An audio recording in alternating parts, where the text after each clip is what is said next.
توزیع برگه‌های آگاهی دهی برای دکانداران ناحیه هشتم شهر کابل به منظور جلوگیری از آتش سوزی و حریق اموال از سوی تیم‌های ریاست رسیدگی به حوادث و اتفاقیه. مسئولان این ریاست از باشندگان شهر کابل می‌خواهند راهنمودهای آنان را در نظر بگیرند تا از حریق اموال جلوگیری گردد. امروز نیز در شهر کابل در ساحه حوزه 8 و بعض ساحات دیگر برادران اراده دارند که باید و هموطنان همشهریان عزیزم را با خبر بسازند و لله الحمد این حرکت همیشه پیش هم برای انداخته شده.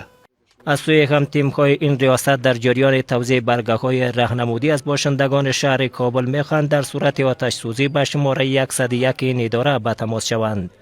جنس‌های کثیر در یک جای درست گدام کنند به حساب از اینکه حریق نشود که موسم ما به حساب زمستان از دیگه حریق‌ها زیاد میشه.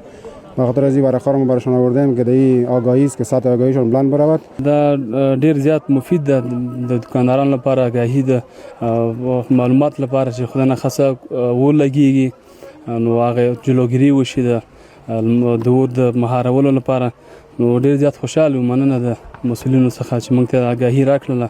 این در حالی است که به گفته مسئولان ریاست حوادث و اتفاقیه پیش از این نیز در نقاط مختلف شهر کابل برگه‌های راهنمودی از سوی تیم‌های این ریاست توزیع شده است.